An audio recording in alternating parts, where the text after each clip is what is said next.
Welcome back to the Hardware Core, your destination for honest, data-dense hardware breakdowns and zero marketing fluff. Nvidia launched the RTX 5060 with 8GB of VRAM. AMD answered with the RX 9060 XT carrying 16GB at a comparable price. That single decision is the most important thing to understand about the mid-range GPU market in 2026. Everything else, clock speeds, architecture efficiency, upscaling quality, sits in the shadow of that 8GB versus 16GB gap. But this isn't a one-sided conversation. The RTX 5060 has genuine strengths that matter for specific use cases, and AMD's card isn't perfect either. Today we settle this properly. No brand loyalty, no hype, just the data so you can make the right call for your actual situation. Let's talk about the 8GB ceiling because this is the argument that doesn't go away no matter how Nvidia frames it. Modern AAA titles at 1440p on ultra settings regularly push VRAM usage past 8GB. Texture streaming, shadow maps, and asset preloading in Unreal Engine 5 have fundamentally changed how graphics cards consume memory. This isn't a fringe case in a handful of titles. It's a pattern showing up across the game library, and it gets worse with post-launch patches that expand asset quality. Nvidia's answer involves two things. First, DLSS 4 multi-frame generation, generating additional frames algorithmically so the effective frame rate looks stronger than native rasterization alone produces. Second, compression technology that reduces how much content the VRAM physically holds at any given moment. Both approaches are real engineering solutions. Neither one eliminates the physical ceiling. The compression technology isn't uniformly applied across every title. Multi-frame generation adds latency, and at lower frame rates where VRAM pressure tends to spike, that latency addition is most noticeable. These are workarounds for a hardware decision, not solutions to it. AMD made a different call entirely. The RX 9060 XT launched with a 16GB variant at an aggressively positioned price.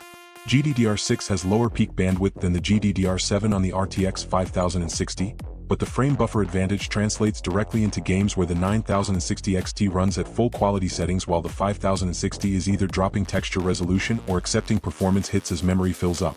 The RTX 3080 launched with 10GB and hit VRAM walls well before its performance tier suggested it should. History doesn't always repeat, but this pattern is worth paying attention to. This isn't a one-sided matchup, and if you're only hearing the VRAM criticism, you're missing the legitimate case for the RTX 5060. Ray tracing performance is the first genuine win. Nvidia's Blackwell architecture handles ray tracing workloads more efficiently than AMD's RDNA 4 at this price tier. In titles that use ray tracing extensively, like Cyberpunk 2077 with path tracing enabled or Alan Wake 2, the RTX 5060 delivers better frame rates at medium ray tracing settings than the 9060 XT can match. At 1080p, where VRAM pressure is significantly lower, that architecture advantage shows up clearly and consistently. DLSS 4 quality is the second real win. Nvidia's upscaling implementation in 2026 is excellent. DLSS 4 at quality mode looks genuinely good, and the frame rate gains are meaningful. AMD's FSR 4 has improved significantly but still trails DLSS 4 in reconstruction quality, particularly on fine detail like hair, foliage, and thin geometry under motion. If you're running upscaling routinely at 1080p, DLSS 4 narrows the practical gap between these two cards more than the specs suggest it should. Power draw is the third advantage. The RTX 5060 pulls around 150 watts at full gaming load. The RX 9060 XT 16GB sits closer to 170 to 180 watts. Neither demands a heavy power supply, but the lower draw matters in small form factor builds where thermal headroom is tight. Driver day one stability has also historically favored Nvidia. The RTX 5060 launched in a solid state with strong game compatibility. AMD's driver cadence has improved but occasionally ships updates that introduce compatibility issues on new titles before a subsequent patch resolves them.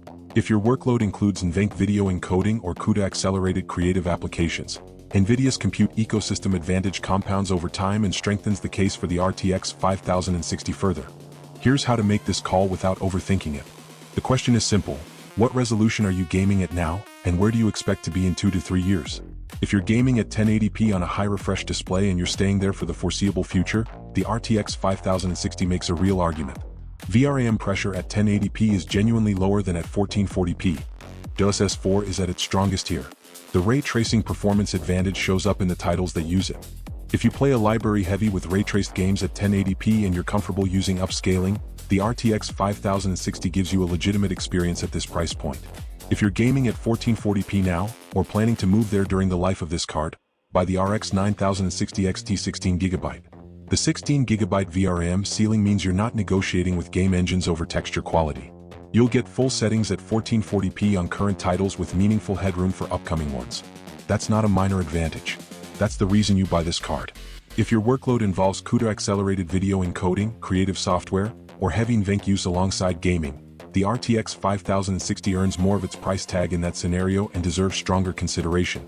For the majority of builders spending $350 to $400 on a GPU in 2026, the RX 9060 XT 16GB wins the value argument. 8GB on a mid-range card in 2026 isn't an immediate deal-breaker. It's a timeline question. It will become a meaningful constraint before this card finishes its useful life for most buyers. Don't spend more than you need to on a GPU without making sure the rest of your system is balanced. We've covered the PSU requirements, CPU pairing, and complete build options for this exact GPU tier across several posts on the channel homepage. Links are all there. Drop a comment below. Are you Team RTX 5060 or Team RX 9060 XT? And what resolution are you gaming at? Hit subscribe for more honest, data-dense hardware breakdowns every week. This is the Hardware Core. See you on the next upgrade cycle.